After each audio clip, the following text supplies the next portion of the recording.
Whatever you do, don't look down is what I kept telling myself. Heights were always something that I've struggled with. The idea that there are things in this world high enough to touch the sky just does not make sense to me. If we were meant to touch the sky, we would be creatures with wings. What if it happens at the top? The ground is where my home is. It is where I am safe. However, since living in Oregon, there was always talk about hiking to the top of Spencer's Butte. This is something that I have feared ever since I came to this school. I am 22 years old, I need to face my fear of heights and learn that I may fall a couple times, but that's alright. It just means that I'll have to pick myself back up and just keep going. A friend of mine introduced me to slacklining, which is a tightrope that you put between two trees. The catch, the rope is a couple feet off the ground. I figure I need to play with gravity at a safe distance, one that won't hurt me if I fall. Once I got up, I just focused on something in the distance.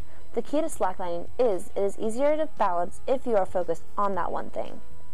This also helps me lose focus, that the ground is no longer my safety net. The second I begin to doubt myself is the second I fall. However, once I fell for the first time, it was a relief. I fell and lived to tell the tale, even if the fall was 3 feet in the air. The next step was to hike Skinner's Butte, one that is smaller than Spencer's and one that you can get to by car. The road leading up to the top even gave me butterflies. The cliff was just too close for my comfort, helping the vision of me and my car fall down the side seem more realistic. While driving up, you could begin to see more and more of Eugene. Even though I was staying the same size, everything else seemed to become smaller. When I finally got to the top, I saw Eugene in a different way.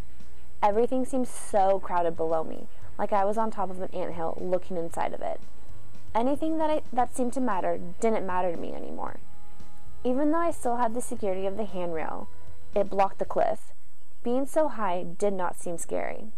If this was how I felt at the top of Skinner's, I was curious to see how I would feel at the top of Spencer's Butte. As I began the trail leading to Spencer's Butte, all that surrounds me is the beautiful nature Oregon is well known for. The trail is just hugged by green bushes and tall trees. I couldn't even tell how high I was going, or how high I was. The biggest struggle, though, was before the top, I had to climb over rocks. Climbing the rocks made me feel empowered, though. There was no pre-made path like I had been hiking the whole time. I had to choose my own path. I had to choose the way I was going to make it to the top. After the last rock, I just looked up and realized I had made it. I was on top of Eugene. I don't know if I cured my fear of heights, though, because looking down still tied my stomach into knots. But it was the fact that I pushed myself out of my comfort zone and made a change in my life. As I took in the peacefulness of being on top, I realized I did have a set of wings. I could defy gravity, and I can do things when I set my mind to it.